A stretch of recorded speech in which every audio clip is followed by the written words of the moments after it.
ایک کسان تھا، بہت محنتی تھا، وہ اپنے کھیت کی بہترین طریقے سے حفاظت کرتا، اس کو ٹائم پہ پانی وغیرہ لگاتا، جو فصل تیار ہوتی اس کو بیچ کے پیسے کماتا تھا۔ اس طرح کرتے کرتے اس نے بہت سارے پیسے کما لیے، دائیں بائیں کی زمین تھی اس نے وہ بھی خرید لی۔ اب اس کو محسوس ہوا کہ وہ کسی آدمی کو کام پہ رکھے تاکہ وہ اس کے ساتھ کام کرے۔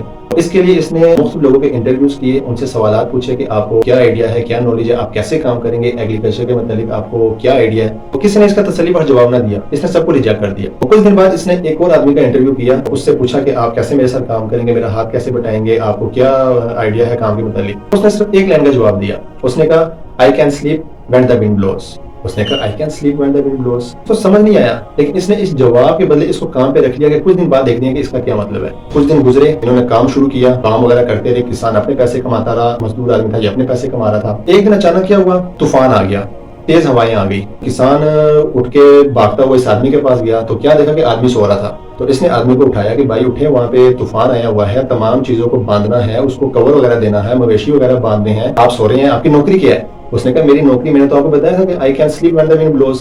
وہ کہہ رہا تھا پتہ نہیں کس پاگل کو میں نے نوکری پہ رکھ لیا ہے، چلے میں خود جا کے یہ کام کرتا ہوں، جب تک یہ اٹھے گا تو میں نے کام کر لیا ہوگا۔ جب کسان گیا اس نے دیکھا تو تمام چیزیں بہترین طریقے سے بندھی ہوئی تھی، شوپر وغیرہ اس پہ دیا تھا، مویشی وغیرہ جو ہے وہ سائڈ پہ حفاظت کے ساتھ موجود تھے، بندھے ہوئے تھے۔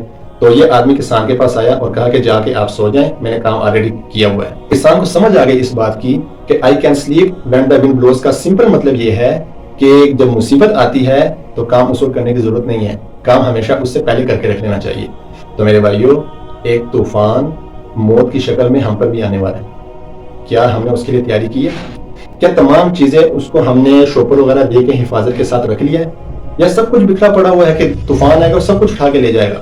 یاد رکھیں، زندگی ہمیں ایک بار ملی ہے، بار بار نہیں ملنی۔ اسی میں کرنا جو کچھ کرنا ہے، اور پھر کرنا ہے اس میں تو کچھ بڑا کام کریں، کچھ ایسا کام کر کے اس دنیا سے جائیں تاکہ بعد میں بھی لوگ آپ کو یاد رکھیں، کیونکہ بہت سارے لوگ اس دنیا سے چلے گئے ہیں لیکن آج ان کی اولادیں بھی ان کو یاد نہیں کر رہی، لیکن کئی لوگ ایسے بھی ہیں جو اس دنیا سے گئے ہیں لیکن آج امت ان کو یاد کرتی ہے، جیسے محمد بن قاسم، سلطان صلاح الدین ایوبی، امام بخاری رحمہ اللہ، اسی طرح اور بھی بہت سارے نام ہیں۔ یہ لوگ ایسے تھے کہ یہ اپنی زندگی میں سمجھ گئے تھے کہ ہم کسی چھوٹے مقصد کے لیے اس دنیا میں نہیں آئے، ہم کسی چھوٹے کام کے لیے اس دنیا میں نہیں آئے، اور انہوں نے کر کے بھی دکھایا۔ تو فیصلہ اب آپ کا ہے، آپ نے بھی عام لوگوں کی طرح اسی طرح زندگی گزار کے اس دنیا سے جانا ہے کہ ایک وقت کے بعد آپ کے بچے بھی آپ کو بھول جائیں، یا نہیں آپ اس امت کے امام بننا چاہتے ہیں، اس امت کو لیڈ کرنا چاہتے ہیں، اس امت کے لیے کوئی تحریک چھوڑ کے جانا چاہتے ہیں تاکہ آپ کو بھی قیامت تک کے لیے اس امت کے ہیرو کے طور پہ آپ کو جانا جائے، پہچانا جائے آپ کو۔ فیصلہ آپ کا ہے۔